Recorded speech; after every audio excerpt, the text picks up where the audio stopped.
Well, here we are we're in November already.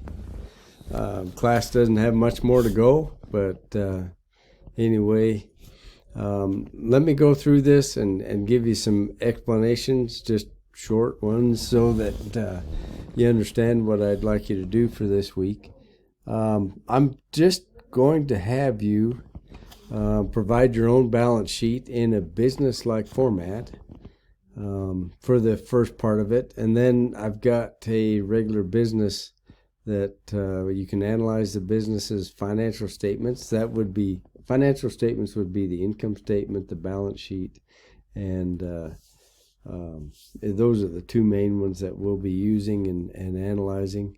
And then do a little quiz for your balance sheet. And then also, if you'll look, I've added right at the bottom, your assignment is to fill out the actual expenditures and income for October, and then you're projected for November. And you're just going to add to the spreadsheet that you already have started and continue that process. It takes about 3 times for most people to kind of get to refine their numbers so that they're correct. We're going to massage the data, is what we used to call it in graduate school, so that you know that maybe you spend a little more on food or you count on going out to eat a couple more times in November compared to October. So you'll massage that food category or eating out category, whichever you call it,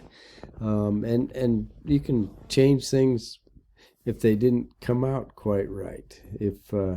If there's a lot of difference in your numbers from what you've expended to what your actuals are, if there's a big difference, then you can actually make some changes from one month to the next, or what you expect to happen for the next month. And that's all that budgeting is. It's not a lot of people start sweating putting a budget together, but I always say take it down to its simplest parts.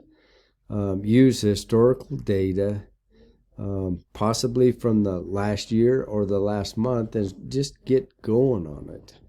And you'll become better at it as you go. And these are your numbers. So, I mean, I'm not going to be tough on them or anything like that. It's your numbers. You're just reporting your numbers. This is for you. The net wealth dashboard through October, you'll put your numbers in there.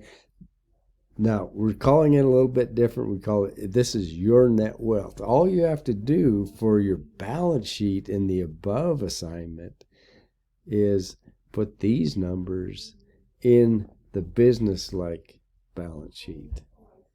And again, most of this class is I want to use to actually make it germane to you. So you're going to actually be using your numbers so that they're real, and learning from that. And then for the actual balance sheet assignment, you're going to say, well, what's the current asset ratio?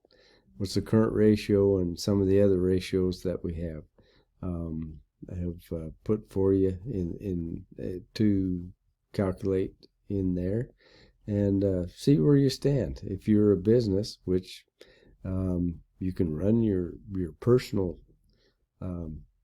inflows and outflows of cash as a business somewhat, or it is a business. You can't spend more than you make unless you use your credit card and that sort of thing, which would be reflected in your balance sheet on the liability side. So have fun with it, and remember, these assignments are basically just taking your numbers, putting them in a spreadsheet, and continuing and learning from that.